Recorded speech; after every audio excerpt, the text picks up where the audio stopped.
in the ground, in a grow bag, in a green stalk. We're stepping up our tomato planting game this year, and these are all ways we're going to be planting some tomatoes. But first, we got to plant some seeds.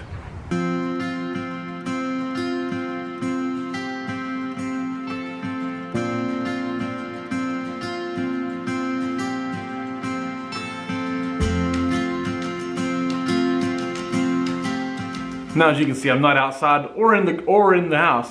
We're in the garage because it's cold outside and this is kind of a dirtier job. And so I just backed the car out and we're gonna stand in the garage.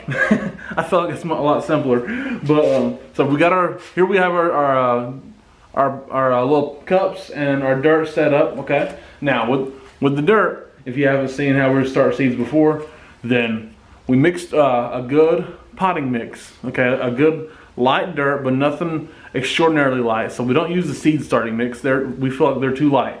Okay, so we do that. We mix it with some water and get it to a nice consistency where it can stay together, but not wring water out and it doesn't fall apart. So it's good damp dirt. So you're starting off with moist dirt instead of trying to get it wet after you already planted the seeds in. Because if you plant the seeds in dry dirt and then try with top water, you might just wash the seeds down and they may never germinate because they've just been washed too far down. So we plant them in red Solo cups, Hefty cups, store brand, whatever you want, and we poke holes in the bottom, okay, because they need drainage, and also later they'll need to soak water up from the bottom. But for now, they just need to be able to drain water out. Okay, this is a much better method for us than it is to start in little pods and little seed starting things or whatever. And then having the pot up all the time. Do it like this, they germinate and stay in the same cup the entire time, and then they don't have to be transplanted until they go outside and in the ground or in your growing medium, whatever that may be. So we just plant a couple seeds in each one, and then we'll show you what we do after that, okay?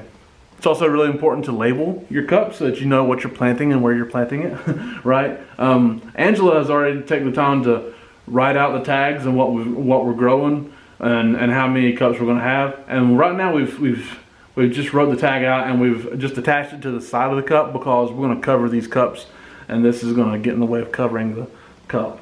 But you need to have your cups labeled so you know what seeds are going where. Now if you're only planting one variety, then it's probably no big deal, right? But if you're planting multiple varieties like we are, because we've got a handful of packs here, then it's good to label because you're really unfortunate to not know exactly what's coming up and what's not. Now as far as varieties go, we've got quite a few. We're kind of addicted to this thing. We kept trying to streamline, and you know what? It just ain't working out. We like having variety. So this is what we're going to go with this year, okay? We got some classic beefsteak, which is a beautiful tomato. Blueberries, we're only planting one of these. One for us and one for my mother-in-law, but you know, one of these. So it's blueberries. It's a beautiful cherry tomato. Bonnie Best, a wonderful producer. Staple in our garden. It's a great canner, high yields, beautiful tomato. You gotta have these. Cherokee Purple. This is a Cherokee Purple. Okay. We got them from Totally Tomato. We're not happy with the strain we got in other places, so we went with Totally Tomato to get a better strain. We feel like the strain we had before was not quite what we were wanting. Because if you didn't know, even though there are heirlooms. These are mostly heirloom tomatoes. There can be different strains of each heirloom depending on the breeder. Tomatoes do get breeded, all right? So there are different strains that have different qualities, and some are better producers or more disease resistant than others. And so we were not happy with what we were getting, so we went somewhere else. Here's German Johnson, classic heirloom tomato that was developed in North Carolina. Jet Setter hybrid. It's the only hybrid we are growing, and it's only because that is a good yielding hybrid. But also we're using it to kind of break up the possibility of disease spreading from plant to plant. So we'll plant some heirlooms, and then we're going to plant a hybrid in the middle of them, and plant some more heirlooms and plant a hybrid. Because hybrids are typically more disease resistant, and our tomatoes in the garden have suffered from disease in the past few years, and so we're not getting quite the yield we want. And we're hoping that this will break the spread of disease from plant to plant and possibly allow us to have more yield. Carbon tomato. Carbon is an undervalued tomato. It is beautiful flavor. It's a nice dark purple tomato. It's just got a great sweetness. It's a high yielding, beautiful producer that is actually naturally disease resistant. We've never had issues with disease on carbon. No matter where it's been at in the garden, no matter what's been around it, it's fought through it. So it's going to stay in our garden. We're always going to have it. And my favorite tomato, the hillbilly tomato, okay, it is prone to disease, okay, but it produces these beautiful, massive, red, orange, yellow tomatoes they're just amazing. This is my favorite, no doubt about it. Now here's what I'm talking about as far as different strains of heirlooms. Abe Lincoln from Baker Creek, which is the old-fashioned Abe Lincoln heirloom tomato, okay? And from this variety, from this strain of Abe Lincoln, we've had tomatoes get nearly 2 pounds, okay? Like 28 ounces, I think was what the biggest one we had. So they're getting big, fat tomatoes, but they don't produce that many, and they're more prone to disease. So, and my gardener has a different strain of Abe Lincoln that produces smaller tomatoes, more of them, not when I say smaller, like up to 1 pound, okay? So they're smaller than these, but they're still nice size. More of them, and possibly has a better disease tolerance. So we're trying them both. We're gonna plant 2 of each and see how that works out. Black strawberry tomato, it just sounds awesome. We've never had it before.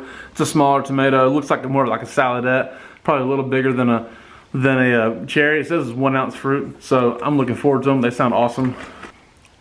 Amish paste. Amish paste is like a big, massive pasting tomato paste. Amish paste, get it? Okay, they're a wonderful canner, super meaty, wonderful producer. They're an outstanding tomato for a canner's garden. If you're looking to can tomatoes, this one right here, that's one you want to grow. Dr. Witchies, Whitechies, whatever you want to call it, I don't know. But we've never grown it before. We've always wanted to grow it. It's always been the odd man out and never got put in the garden. We're going to try it this year. It sounds great. We're planting a couple of them. And these Romas from In My Gardener, these things are going to be a big deal for us this year, okay? These are not going to be planted in the garden, planted in a different method. And we're looking to really amp up our production by using these in this method. And the Prince tomatoes, Purple Rain. Purple Rain! Right, okay. Sorry about that. But here's the Purple Rain tomato. This is a compact 3-foot tomato plant. Okay, that's what they're being advertised as. It's going to be a purple beefsteak, but like 6 to 12 ounces per tomato. So we're going to plant them in a different method as well. Like I said, 3 foot tall, staying compact, but still a slicer. So we're looking forward to this one. I think it's going to be really outstanding. The Geranium Kiss tomatoes right here from In My Gardener. Another thing that's going to be planted in a different way. It is a small tomato, small tomato that stays like super straight. Okay, does not need staking. It's great for containers, so we're just going to go in the container and we're going to plant quite a few of these. And we're also going to throw out a couple tomatillos. Angela Kay wants some tomatillos. We'll put them in a grow bag. And now we're going to spare you all the boring details of planting every single tomato seed, but I do want to show you exactly what we do and how it's going to be done. Okay, so we'll grab our cup, says beefsteak, right? So we get our beefsteak seeds, right? and you see, look, they're now I got a bigger hand, but so the seeds are very small. So be careful, will you? I'm going to take them, cradle my cup right here. Try not to dump all my seeds out because, hey, seeds are valuable. And I'm going to do this. Grab one little seed. Drop it right there. See it? Right there. Take another little seed and drop it on the other side. See, just like that. Now those 2 white dots, that's the seeds. Now the reality is that I actually won't do this until I plant all the seeds planted in each cup, as far as like I'm gonna do all the beefsteaks, okay? So I'm gonna go through and do all the beefsteak cups. I'm just drop the seeds on top, but don't cover them yet. That way you know which ones you've actually put your seeds in. Because I think we've got a cup of peppers in there that's germinated. All of our peppers have germinated except for one cup. That cup has nothing in it. Angela can't find any seeds in it by digging around, so I'm thinking I probably forgot to plant seeds in it.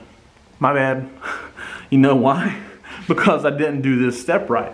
Okay, so what I'm going to do is I'm going to plant all of each variety. So I'm going to plant all the beefsteaks, but don't press the seeds in yet. I'm going to show you how to press the seeds in right now just to show you, but normally plant each variety and then, or drop the seeds on each variety cup, then push the seeds in. That way you know which cups you've actually put a seed in. But so you got the seeds right here. And just simply, gently press them in. Make sure they don't stick to your finger. See, that one just stuck to my finger. Gently press it in. Lightly cover it. And get good dirt contact with it, okay? You need good dirt contact. And just like that. Now, if you have a couple of little twigs or something heavier sitting on top of that seed, you may want to move it because you don't want it to inhibit the germination or the ability of that seed to sprout, okay? Just simply do that. Press the dirt down on it. And we're going to finish planting these seeds. And then I'm going to come back and share the last couple steps we do that are very important, okay? Okay, I got all 46 cups planted. It's a lot of seeds. It's well worth it. All right, next step. You have to make sure that your dirt stays moist, okay? Don't just dump water all over it because that's, again, it could wash your seeds down. But you do have to make sure that the dirt stays really moist because the seeds need to stay really moist. Why? Because what you're doing is rehydrating the seeds. The seeds cannot germinate without warmth and hydration. They're going to rehydrate, okay? That's what you're attempting to do here is rehydrate the seeds in warmth. And that will cause them to sprout, okay? So what we do, take a good spray bottle. This right here, these Zeppelins, you get those at Tractor Supply. They're honestly the best spray bottles that we found. So you just take them and you spray. Okay? Spray them, get them nice and soaked down.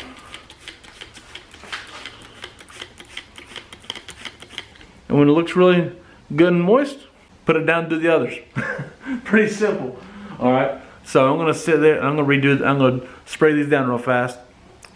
You ain't gotta watch that. Now after you sprayed your cups down, the dirt down your cups really well, next thing is you need to keep those seeds covered so that when they start getting warm, the humidity stays in there. Okay, you need that humidity. Humidity helps keep them moist, helps keep them warm, helps them to sprout. Humidity is a big deal with any seed, but especially with tomatoes and peppers. They really love humidity. Peppers more so, but they both need them a lot. So now, a lot of places you're gonna tell you to get these little domes, right? It costs like $10 to $20 for a plastic dome that you're gonna use once a year to put on top of your seeds. When in reality, you can keep moisture inside these cups just with some plastic wrap. So what I'll do then is I'll just take this plastic wrap, good long sheet on one half of it, right? Then a good long sheet on the other half. Okay, just like that. Then pat down, keep seal down the edges, and pat down over the rims of the cups, and that'll help keep the moisture inside that cup. Kind of push it down on the edges, and there you have it. Now after that, all we do is we take these trays inside on our seed germination rack. We have 4 heat mats. We place each tray on a heat mat. Okay, the heat mats are the same size as these. Heat mats are just something cheap you can buy on Amazon. You plug it in, and there's little heating coils in there, and it keeps the dirt warm. All right, so that's going to warm this dirt. It's going to cause humidity to build inside these cups. And in 5 to 10 days, well, typically 5 to 7 days, but it can go a little longer. But so just a handful of days, we're going to start having tomato seeds sprout. And once the seeds sprout, okay, and that's very important. Once your seeds start sprouting, peel back the plastic off of each cup, or maybe you can cut a hole or something like that to allow the air to get into those seeds, because once they sprouted, they're good. They don't need to keep in that greenhouse effect that this is going to cause anymore. Okay, so again, thank you so much for watching. My name is Jason. Angela Kay is my wife. This is our Christian Homestead. We love you guys. God bless you. Goodbye.